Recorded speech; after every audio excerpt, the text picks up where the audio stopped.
ನಮಸ್ಕಾರ ಸ್ನೇಹಿತರೆ, soya rice ಮಾಡೋದು ಹೇಗೆ ಅಂತ ನೋಡೋಣ. ಮೊದಲಿಗೆ ಒಂದು ಪಾತ್ರೆ ಇಟ್ಟು ಬಿಸಿನೀರು ಮಳ್ಳದ ಮೇಲೆ ನಮಗೆ ಎಷ್ಟು ಬೇಕೋ ಅಷ್ಟು ಸೋಯಾ ಹಾಕಿ ಸ್ವಲ್ಪ ಉಪ್ಪು ಹಾಕಿ ಅದನ್ನು 2 ರಿಂದ 3 ನಿಮಿಷ ಬೇಯಿಸ್ಕೋಬೇಕು.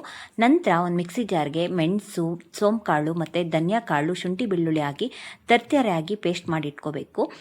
ನಂತರ ಒಂದು ಪಾತ್ರೆಗೆ ಎಣ್ಣೆ ಬಿಟ್ಟು ಸಾಸಿವೆ, ಜೀರಿಗೆ ಇದೆಲ್ಲ ಚಟಪಟ ಅಂತ ಸಿಡಿದ ಮೇಲೆ ಈರುಳ್ಳಿ ಹಾಕಿ ಈರುಳ್ಳಿನ ಸ್ವಲ್ಪ ಫ್ರೈ ಮಾಡಬೇಕು.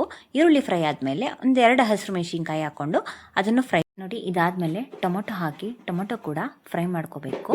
ನೋಡಿ, ಸೋಯಾ ಎರಡು ನಿಮಿಷ ಬೆಂದಾದಮೇಲೆ ಅದನ್ನು ನೀರೆಲ್ಲ ಬಸ್ಬಿಟ್ಟು ಮತ್ತು ಅದನ್ನು ತಣ್ಣಗಾದ್ಮೇಲೆ ಚೆನ್ನಾಗಿ ಸೋಯಾ ಚಂಕ್ಸ್ನೆಲ್ಲ ನಾವು ಕೈಯಲ್ಲಿ ಇಂಟ್ಕೋಬೇಕು, ನೀರೆಲ್ಲ ಹೋಗೋ ರೀತಿ.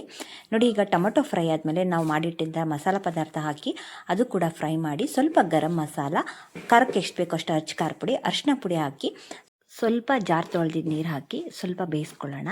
ಇದಾದ ನಂತರ ನಾವೇನು ಸೋಯಾ ಚಂಕ್ಸ್ನೆಲ್ಲ ನೀರು ಹಿಂಡಿ ಇಟ್ಕೊಂಡಿದ್ವಲ್ಲ ಅದನ್ನು ಹಾಕಿ 1-2 ನಿಮಿಷ ನೋಡಿ. ಈ ಟೈಮಲ್ಲಿ ನಿಮಗೆ ಉಪ್ಪು ಹಾಕ್ಕೊಳ್ಳಿ.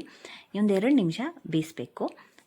ಇದಾದಮೇಲೆ ಕೊತ್ತಂಬರಿ ಸೊಪ್ಪು ಹಾಕಿ ನಾವು ಮೊದಲೇ ಮಾಡಿಟ್ಟಂತಹ ಅನ್ನನ ಹಾಕ್ಕೊಂಡು ಕಲಿಸ್ಕೋಬೇಕು. ಸ್ವಲ್ಪ ಉಪ್ಪು ಬೇಕಾದರೆ ಈ ಟೈಮಲ್ಲಿ ಸ್ವಲ್ಪ ಸೇರಿಸ್ಕೊಡಿ. ತುಂಬ ಚೆನ್ನಾಗಿರುತ್ತೆ. ಮೊಸರು ಜೊತೆ ತಿನ್ಬೋದು, ತುಂಬ ರುಚಿಯಾಗಿರುತ್ತೆ. ಚಿತ್ರಾನ್ನ ಮಾಡೋ ಟೈಮಲ್ಲಿ ಮಾಡ್ಬೋದು. ಸಬ್ಸ್ಕ್ರೈಬ್ ಮಾಡಿ. Thank you.